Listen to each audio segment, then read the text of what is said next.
Now wait one goddamn minute.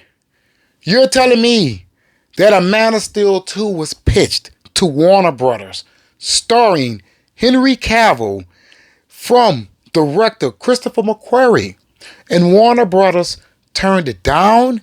Huh? What kind of sense does that make? This studio will forever make the wrong choices. What's going on, my beautiful geek culture?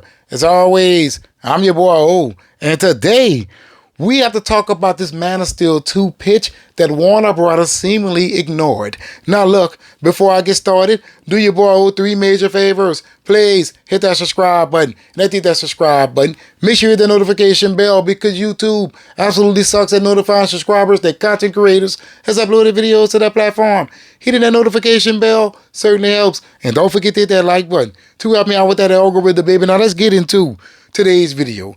Now, Christopher McQuarrie has revealed the Superman sequel that he has pitched on the Happy Sad Confused podcast, and let's see exactly what he has to say about it. Let's go. It's been some distance now. What was your Superman pitch? You pitched another story after Man of Steel. I'll never tell.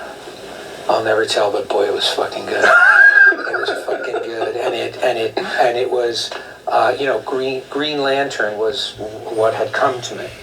And Green Lantern's a tough one. Yeah, very that tough. Power. That it's a very the power is very the is weakness very challenging. stuff. Yep, I cracked it, and it was fun, and watching him learn how to use that power and giving that power a flaw, right? So that it was not pure invincibility. Yeah. Okay.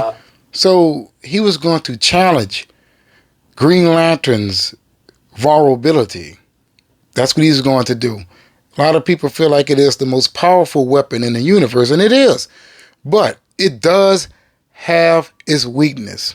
And he was going to explore that. Let's continue. And it's all there. Was it just yellow? Like that was like you're talking about Green Lantern? No. Well, the whole purpose, the whole concept of Green Lantern is the ring has to be recharged. Right. The ring has to be recharged, and that's not a bug. That's a feature. That's the thing that made it. Yes, you have infinite power, but you only have so much.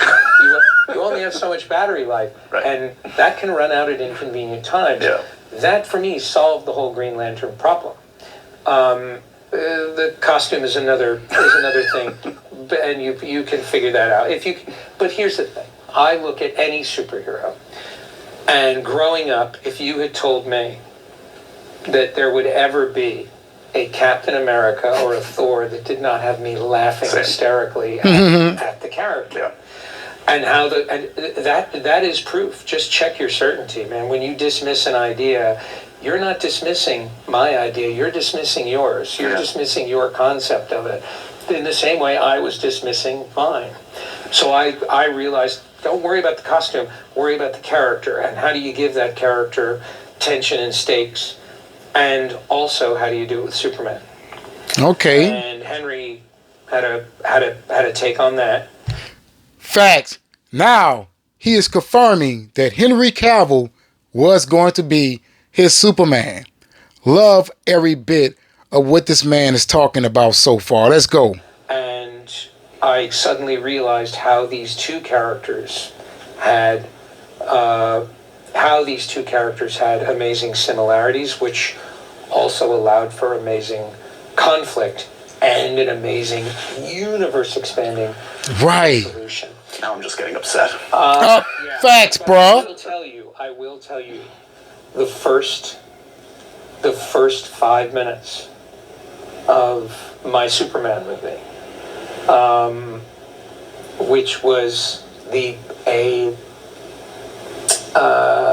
imagine you remember Pixar's Up? Sure. Okay. A sequence with no dialogue that covered that character's. Yeah. Okay.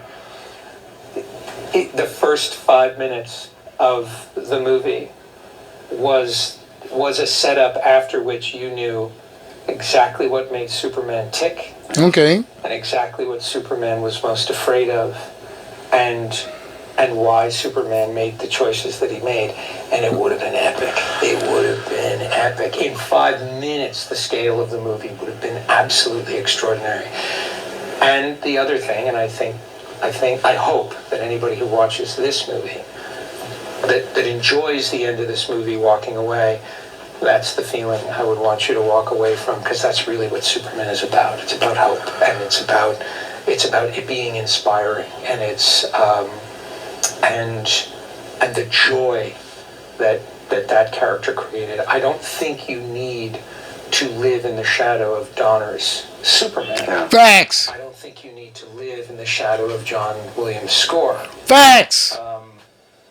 But you do need to recognize that movie captured better than any other, with respect to everyone that has followed. It captured better than any other the heart of that character. Yeah. The problem with Superman is that when they constantly are trying to create bigger and bigger and bigger obstacles for a character with infinite power. Donner understood, and all the best sequences in Superman understand, that Superman's greatest obstacle is himself. That is very factual. That is very factual. I will respect him saying that. It sounded like it would have been very interesting, and he was going to use Superman in a way to lead Green Lantern into the light, which is what the character is all about. You want to see Superman inspire people. And a lot of people feel like they wasn't getting that with Man of Steel, but in reality, all he did was inspire. That's right. Even in Batman versus Superman, the guy inspired.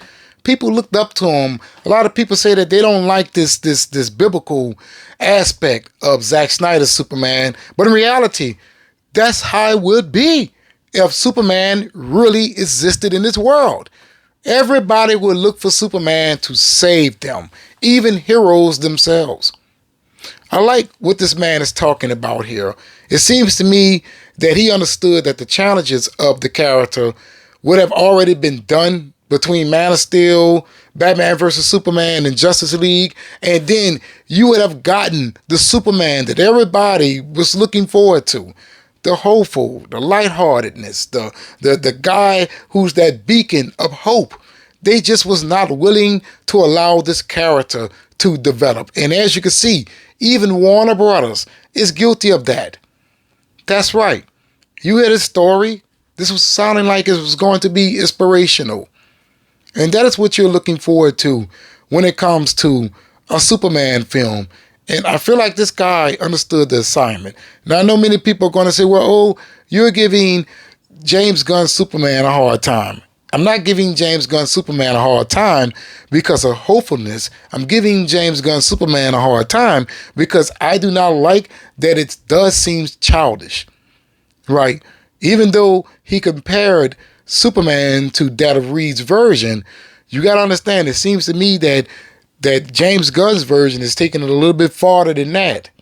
You do have to give him some challenges, but everything does not have to be all bright lights and golden gates. You know what I'm saying? Think about this, what this man just described here. It was going to be a dire situation. However, by the end of it, Superman was going to be that beacon of hope.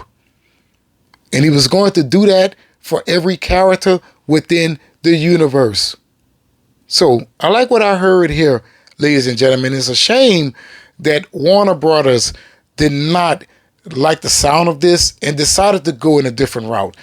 All everyone was ever asking for was a Superman film starring Henry Cavill, and they decided to give you one starring David Corenswet.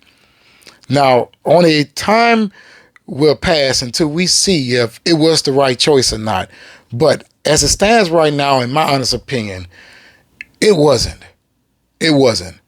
Maybe James Gunn's Superman will win me over. But I feel that what this man has described here sounds way more interesting than what James Gunn is set to release in July 2025.